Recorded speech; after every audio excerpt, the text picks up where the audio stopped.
Welcome to Commerce Times. इस video में हम करने जा रहे हैं कंजम्पशन एक्सपेंडिचर का मीनिंग क्या होता है, concept of investment, concept of net investment and gross investment and concept of depreciation. तो सबसे पहले हम करते हैं concept and components of consumption expenditure. तो सबसे पहले हम जानते हैं कि कंजम्पशन एक्सपेंडिचर क्या होता है। कंजम्पशन एक्सपेंडिचर की डेफिनेशन क्या है? Consumption expenditure refers to the aggregate consumption expenditure in the economy. इसका क्या मतलब होता है कि कंजम्पशन एक्सपेंडिचर जो होता है वो ऐसा एक्सपेंडिचर होता है जो कंज्यूमर्स जो हैं अपनी वांट्स को सेटिस्फाई करने के लिए जो खर्चा करते हैं, जैसे ब्रेड है, शूज हैं, कपड़े हैं, ठीक है। ये सारी चीजें ऐसी होती हैं जो कंजम्पशन गुड्स होती हैं, ठीक है, जिससे जो ह्यूमंस होते हैं वो सेटिस्फाई होती है। तो ऐसी चीजों के ऊपर हम जो खर्चा करते हैं उसको कहते हैं कंजम्पशन एक्सपेंडिचर। और इसमें लास्ट में लिखा है expenditure in the economy. Economy का क्या मतलब होता है? इकोनॉमी एक एरिया होता है जहां पर लोग रहते हैं, अपनी जरूरतों को पूरा करते हैं और उनको पूरा करने के लिए काम भी करते हैं, इनकम जनरेट करते हैं, ठीक है। तो ये मीनिंग था कंजम्पशन एक्सपेंडिचर का। नेक्स्ट हमारा जो क्वेश्चन आता है वो क्या है?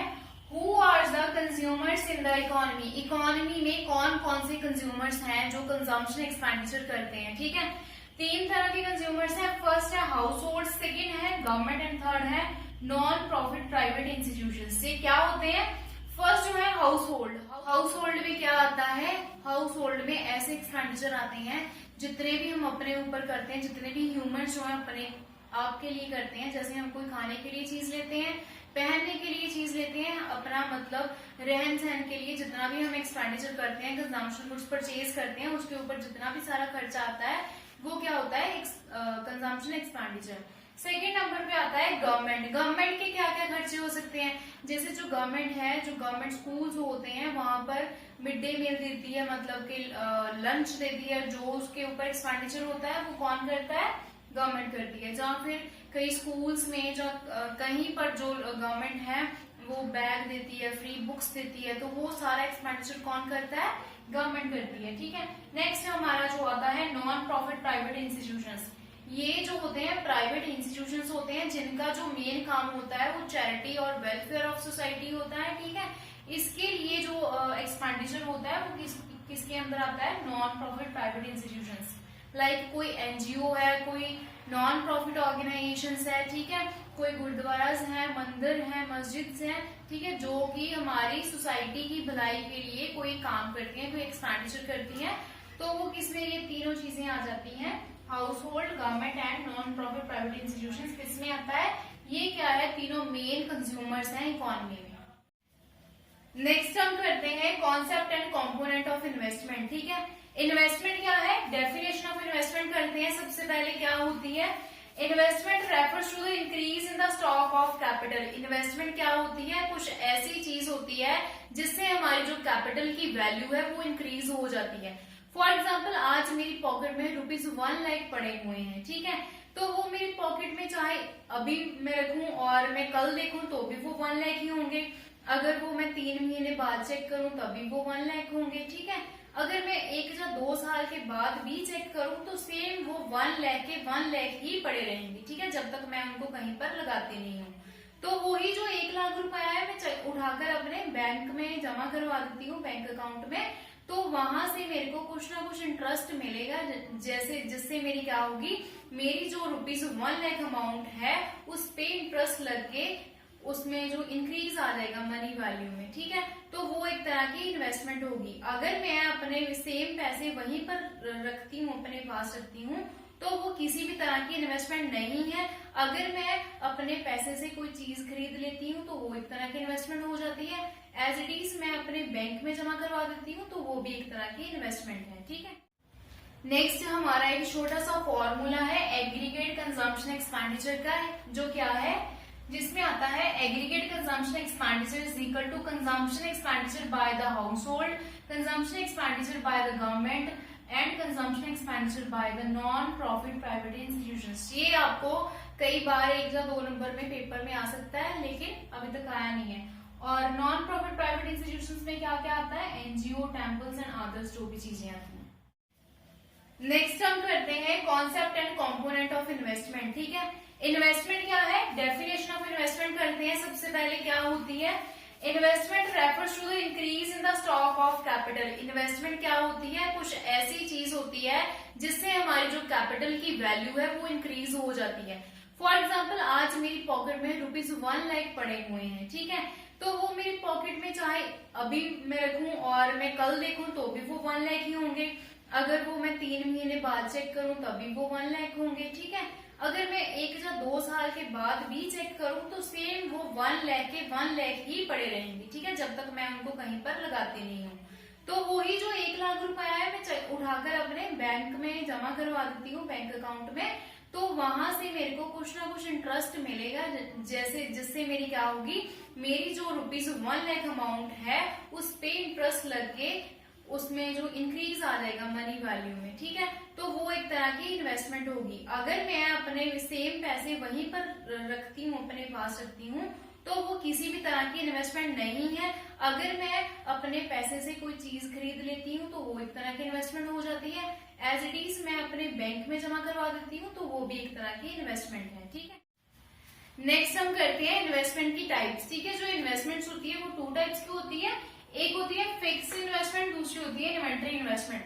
जो फिक्स इन्वेस्टमेंट है वो कौन करते हैं, जो प्रोड्यूसर्स लोग होते हैं। ठीक है, हर कोई जो बंदा है वो फिक्स इन्वेस्टमेंट नहीं करेगा। ये जो फिक्स इन्वेस्टमेंट होती है वो लॉन्ग टर्म के लिए होती है। ठीक है, फॉर द शॉर्ट पर्पस नहीं होती। लेकिन जो इन्वेंटरी इन्वेस्टमेंट है वो शॉर्ट टाइम पीरियड के लिए ही होती है। ठीक है, जैसे फिक्स इन्वेस्टमेंट में क्या आता है, जैसे कोई मैन्युफैक्चरर है जो जिसने सामान बनाना है आगे, फॉर एग्जाम्पल ये मार्कर ही बनाना है, तो वो मार्कर बनाने के लिए एक मशीन लेगा और उसको ये नहीं है कि वो उसने आज यूज किया है और कल को वो फेंक देगा, नहीं, ऐसा नहीं होगा।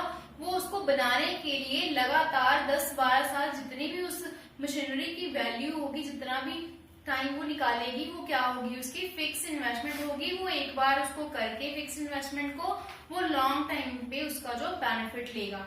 और इन्वेंटरी इन्वेस्टमेंट क्या होती है, वो शॉर्ट टर्म के लिए होती है। यहाँ पर क्या क्या आ सकता है, रॉ मटेरियल आ सकता है, वर्क इन प्रोग्रेस में कितना सामान पड़ा हुआ है, और फिनिश प्रोडक्ट में कितना हमारा जो स्टॉक पड़ा हुआ है वो किस में आता है, इन्वेंटरी इन्वेस्टमेंट में। और इन्वेंटरी इन्वेस्टमेंट को हम क्या बोल सकते हैं, स्टॉक भी बोल सकते हैं। नेक्स्ट हम करते हैं fix investment and inventory investment की डेफिनेशन। फिक्स इन्वेस्टमेंट क्या होती है, fix investment refers to the increase in the stock of fixed assets. इसका क्या मतलब है, जो फिक्स इन्वेस्टमेंट है उसके होने का क्या मतलब है, जो हमारा फिक्स एसेट का स्टॉक होता है वो इंक्रीज हो जाता है। For example, in the account in any accounting year, for example कि 2020 में मार्च मंथ में हमारे पास 7 मशीन थी, कोई भी इंडस्ट्री में लगा सकते हैं हम। ठीक है, एग्जाम्पल के तौर पर हम मान के चलते हैं कि हमारे पास कितनी मशीन थी, 7। और विद इन द ईयर हमने, जब हमारा जो ईयर खत्म होने को आया, तो मान लो हमने दिसंबर में जाके देखा कि हमारे पास टोटल जो मशीन्स हैं वो 10 हो गई हैं। ठीक है, दैट मीन्स कि हमने 3 मशीन्स और परचेज कर ली है। तो ये क्या है, एक तरह की फिक्स एसेट में इंक्रीज हो चुका है। नेक्स्ट है हमारा इन्वेंटरी इन्वेस्टमेंट। ये क्या होता है, change in inventory stock during the year is called inventory. हमारी जो इन्वेंटरी है ड्यूरिंग द ईयर, जो जो उसमें चेंज आते रहते हैं उसको क्या बोलते हैं हम, इन्वेंटरी इन्वेस्टमेंट। इसमें क्या क्या आता है, मैंने पहले भी बताया है, इसमें work in progress, finish product और रॉ मटेरियल जितना भी जो है with the passage of time और एन अ पर्टिकुलर टाइम पर जितना वो है, वो क्या है, हमारा इन्वेंटरी इन्वेस्टमेंट है। नेक्स्ट है हमारा फिक्स इन्वेस्टमेंट का सिग्निफिकेंस क्या होता है। सिग्निफिकेंस का क्या मतलब होता है, इंपॉर्टेंस क्या है फिक्स इन्वेस्टमेंट की। ठीक है, फर्स्ट पॉइंट है, it raises production capacity of producers. जो फिक्स इन्वेस्टमेंट होती है वो किसी भी प्रोड्यूसर की प्रोडक्शन कैपेसिटी को इंक्रीज कर देता है। जैसे मैंने डेफिनेशन में एग्जांपल ली थी कि पहले हमारे पास 7 मशीन थी और eight the end of year 10 होगी, तो 3 मशीन जो इंक्रीज हुई हैं हमारे पास, तो वो 3 मशीन 7 मशीनों के साथ मिलकर टोटल 10 मशीन हो जाएंगी। और जब 10 की 10 मशीन एक टाइम पर काम करेगी तो इट इज ऑब्वियसली कि हमारी जो प्रोडक्शन कैपेसिटी है किसी भी प्रोड्यूसर की वो इंक्रीज हो जाएगी। ठीक है, नेक्स्ट है हमारा higher level of output in the economy. अगर हमारे पास जो प्रोडक्शन करने की कैपेसिटी इंक्रीज हो गई है तो इसका क्या इफेक्ट होगा, हमारी जो आउटपुट है इकोनॉमी में वो ज्यादा आएगी। ठीक है, नेक्स्ट है higher rate of economic growth. जब हमारी आउटपुट ज्यादा आएगी तो हमारी जो जीडीपी है, जो इकोनॉमिक ग्रोथ है वो ज्यादा होगी। जीडीपी का क्या मतलब होता है, ग्रॉस डोमेस्टिक प्रोडक्ट के एक साल में जितनी भी गुड्स एंड सर्विसेज प्रोड्यूस हो रही हैं उनकी मॉनेटरी वैल्यू, ठीक है, वो भी ऑब्वियसली ज्यादा ही होगी। तो नेक्स्ट हम करते हैं हमारा जो इन्वेंट्री इन्वेस्टमेंट है उसका सिग्निफिकेंस। इन्वेंट्री इन्वेस्टमेंट की जो इंपॉर्टेंस है उसमें क्या है, फर्स्ट जो पॉइंट है, it ensures uninterrupted supply of inputs to the producers, कि बिना रुके जो है हम स्टॉक की सप्लाई टाइम टू टाइम कर सकते हैं। ठीक है, इसका ये फायदा होता है, ये इसकी इंपॉर्टेंस है। सेकेंड पॉइंट है producers can avoid day to day purchases from the market. यहाँ पर क्या होगा, जो प्रोड्यूसर्स हैं वो डेली मार्केट जाने से बचे रहेंगे अगर हम थोड़ी सी बल्क में इन्वेंट्री इन्वेस्टमेंट करते हैं तो। ठीक है, और जैसे हो सकता है कि आज किसी चीज का प्राइस 10 रुपीज हमें मिल रहा है और कल वो ड्यू टू सम चेंजेस 15 रुपए का मिले, तो उससे भी हम बच सकते हैं। ठीक है, और अगर किसी तरह की प्रॉब्लम आने वाली है तो हम उससे भी बच सकते हैं। ठीक है, और हमें डेली बाजार भी नहीं जाना पड़ेगा कोई सामान परचेज करने में। नेक्स्ट हम करेंगे फॉर्मूला ऑफ फिक्स इन्वेस्टमेंट। क्या होता है वो, stock of fix assets with the producers at the end of the accounting year minus stock of fix assets with the producers at the beginning of the accounting year, किसके is equal to होता है, is equal to increase in the stock of fix assets with the producers during an accounting year. जैसे मैंने आपको last 2 बार example दे चुकी हूँ कि जो हमारे पास स्टॉक होता है eight the end of year और लास्ट में हम उसमें से क्या माइनस करेंगे, जो बिगिनिंग ऑफ ईयर हमारे पास था, तो जो चेंज आया है इंक्रीज, ठीक है, वो हमारा क्या होगा, आंसर होगा।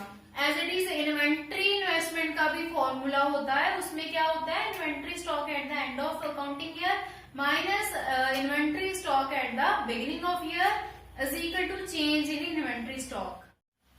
नेक्स्ट हम करते हैं gross investment and net investment क्या होती है। ठीक है, लेकिन मैं उसके पहले आपको बताऊंगी डेप्रिसिएशन। डेप्रिसिएशन क्या होती है, फॉर एग्जांपल अगर मैंने एक गाड़ी ली है, ठीक है, उसकी वैल्यू आज की डेट में 5 लाख है। ठीक है, 5 लाख है, तो 1 साल बाद क्या वो गाड़ी सेम रहेगी, नहीं, हो सकता है उस गाड़ी का हमारा एक्सीडेंट हो जाए, हो सकता है कुछ और छोटी मोटी टूट फूट हो जाए जिसकी वजह से उसकी जो वैल्यू है 1 साल बाद, जब कुछ टाइम बाद वैल्यू जो है वो डिक्रीज हो जाएगी, उसको हम क्या कहते हैं, डेप्रिसिएशन। ठीक है, इसमें क्या होता है, जैसे जैसे टाइम बीतता है हमारी, मान लो गाड़ी की अगर हम बात कर रहे हैं, तो अगर हमारी गाड़ी हमने आज ली है 2020 में और आफ्टर दैट अगर हम कहें कि 2025 में जाके सेम तरह की गाड़ी रहेगी, तो ऐसा नहीं होगा। With the passage of time, जैसे जैसे टाइम बीतेगा वैसे वैसे हमारी जो गाड़ी है उसमें थोड़ी सी चेंजेस आ जाएंगी। मतलब कि हमारी गाड़ी में हो सकता है कुछ एक्सीडेंट हो जाए, हो सकता है वैसे कुछ डेंट पड़ जाए, ठीक है, कोई भी रीजन हो सकता है, हमारी जो गाड़ी है वो पुरानी हो जाएगी, वो नई की नई नहीं रहेगी। तो एट दैट टाइम क्या होगा, वो उस गाड़ी की वैल्यू सेम नहीं रहेगी, उस गाड़ी की गिजावट होगी, उसको हम कहते हैं डेप्रिसिएशन। ठीक है, हम नेक्स्ट करते हैं gross investment and net investment क्या होती है। सबसे पहले gross investment, it includes expenditure by the producers on the purchase of new assets as well as expenditure on the replacement of existing assets during an accounting year. Gross investment में क्या क्या आता है, ऐसा एक्सपेंडिचर जो producer करते हैं कोई नई एसेट को परचेज करने के लिए, एज वेल एज अगर उसने कोई एसेट चेंज किया है, रिप्लेस किया है। अगर हम किसी फैक्ट्री की बात करते हैं, वहां पर अगर किसी प्रोड्यूसर ने मशीनरी लगाई है, ठीक है, आफ्टर 10 ईयर उस मशीनरी की जो वैल्यू है वो डिक्रीज हो गई है, उसमें कुछ वियर एंड टियर हो चुकी है, टूट फूट हो चुकी है, तो वहां पर हो सकता है हम उसको चेंज करें, रिप्लेस करें। ठीक है, तो ग्रॉस इन्वेस्टमेंट में क्या होगा, हमारे पास हमारे जो प्रोड्यूसर ने न्यू मशीनरी परचेज की है उसकी वैल्यू और जो पुरानी को चेंज किया है हमने रिप्लेसमेंट वैल्यू है, दोनों चीजें हम इंक्लूड करेंगे किसमें, ग्रॉस इन्वेस्टमेंट में, ठीक है। नेक्स्ट जो है हमारा नेट इन्वेस्टमेंट, इसमें क्या आता है, it includes expenditure by the producer on the purchase of new assets only. लेकिन नेट इन्वेस्टमेंट में क्या आएगा, ओनली जो न्यू परचेज एसेट्स हैं उनकी ही बात की जाएगी। और ब्रैकेट में जैसे मैंने लिखा है, it does not include expenditure by the producer on the replacement of existing assets. जो हमारी एग्जिस्टिंग एसेट्स हैं, पुरानी एसेट्स हैं, उसकी रिप्लेसमेंट के ऊपर जो खर्चा आता है वो हम नेट इन्वेस्टमेंट में नहीं लेते हैं, वो हम किस में लेते हैं, सिर्फ ग्रॉस इन्वेस्टमेंट में, ठीक है। नेक्स्ट एक छोटे से फॉर्मूले से मैं समझाती हूँ आपको। Gross investment minus depreciation is equal to net investment. अगर हमने नेट इन्वेस्टमेंट पता करनी है तो हम क्या करेंगे, ग्रॉस इन्वेस्टमेंट में से क्या माइनस करेंगे, डेप्रिसिएशन। डेप्रिसिएशन किसकी, जो पुरानी जो एग्जिस्टिंग हमारे पास एसेट है उसकी जो normal wear and tear and with the passage of time जो उसमें चेंज आए हैं उसकी जो वैल्यू है इसको हम डेप्रिसिएशन कहते हैं। अगर हमने नेट इन्वेस्टमेंट पता करनी है तो हम क्या करेंगे, ग्रॉस इन्वेस्टमेंट में से माइनस कर देंगे डेप्रिसिएशन। नेक्स्ट है सिग्निफिकेंस ऑफ नेट इन्वेस्टमेंट, ठीक है। इसका क्या मतलब होता है, importance of net investment. First क्या है, it raises the stock of capital in the economy. इसकी वजह से जो कैपिटल की वैल्यू है इकोनॉमी में वो क्या हो जाती है, इंक्रीज हो जाती है, ठीक है। नेक्स्ट है, it helps generate opportunity of employment. लोगों को इकोनॉमी में जो हमारी है एम्प्लॉयमेंट अपॉर्चुनिटी जनरेट होती है, लोगों को काम मिलता है, ठीक है। नेक्स्ट है, राइज इन प्रोडक्शन कैपेसिटी। जो किसी प्रोड्यूसर की प्रोडक्शन कैपेसिटी इंक्रीज हो जाती है, ठीक है। ये क्या है, importance of net investment. Next हम करते हैं कॉन्सेप्ट ऑफ डेप्रिसिएशन। डेप्रिसिएशन का क्या मतलब होता है, जो किसी भी चीज की वैल्यू जो है वो कम हो जाती है, ठीक है। उसके तीन तरह के रीजन हो सकते हैं। फर्स्ट है वियर एंड टियर, जिसमें क्या है, नॉर्मल जो थोड़ी बहुत ही टूट फूट हो जाती है, ठीक है, वो आ गया। किसी मशीनरी की नॉर्मल टूट फूट हो जाती है, वो क्या हो जाएगा, एट दैट टाइम उस मशीनरी की जो वैल्यू है वो कम हो जाएगी, तो वो एक तरह की डेप्रिसिएशन कहलाएगी, ठीक है। नेक्स्ट है एक्सीडेंटल डैमेज। कोई ना कोई एक्सीडेंट हो गया है जिसकी वजह से डैमेज हो गई है वो मशीनरी, तो उसकी वजह से भी क्या होता है, डेप्रिसिएशन लगती है, हमारी मशीनरी की जो वैल्यू है वो कम हो जाती है। थर्ड क्या रीजन हो सकता है, एक्सपेक्टेड ऑब्सोलेंस। इसका क्या मतलब है कि किसी तरह का लॉस हो जाना, जैसे कोई हमारी फैक्ट्री में कोई आग लग जाती है, जब कोई ऐसा रीजन बन जाता है जो हम एक्सपेक्ट कर सकते थे कि हाँ ये हो सकता है, ठीक है, उसकी वजह से भी हमारी जो मशीनरी की वैल्यू है वो कम हो जाएगी, ठीक है। नेक्स्ट हम करते हैं डेप्रिसिएशन रिजर्व फंड। ये क्या होता है, ये मैं आपको एक एग्जांपल के थ्रू बताती हूँ, ठीक है। फॉर एग्जांपल हमने कोई कंपनी में मशीन लगाई है जिसकी प्राइस क्या है, ₹10 लाख, ठीक है, और हम मान के चलते हैं उस मशीन की जो लाइफ टाइम है उसका कितना है, 10 ईयर्स, ठीक है। तो हम 10 लाख को डिवाइड करते हैं 10 ईयर्स से, तो ये क्या आता है, 1 लाख रुपीज, ठीक है। मतलब आज अगर हमने मशीन लगाई है तो उस मशीन की वैल्यू 10 लाख मान के चल रहे हैं हम, ठीक है। और हमने ये भी हमें पता है कि वो 10 साल के बाद जो है मशीनरी को रिप्लेस करना पड़ेगा, ठीक है। उस रिप्लेसमेंट करने के लिए हमें पैसा चाहिए, तो हम क्या कर सकते हैं, हम मान के चलते हैं कि अगर हम 1-1 लाख रुपया हर साल जो है as a depreciation reserve fund जमा करें तो हमारी जो वैल्यू है वो कंप्लीट हो जाएगी। हमारा जो लास्ट टॉपिक है वो है एब्सोलेंस, जिसका क्या मतलब होता है, लॉस। ये 2 टाइप का होता है, एक होता है एक्सपेक्टेड और दूसरा होता है अनएक्सपेक्टेड, ठीक है। इसकी डेफिनेशन के थ्रू मैं समझाती हूँ।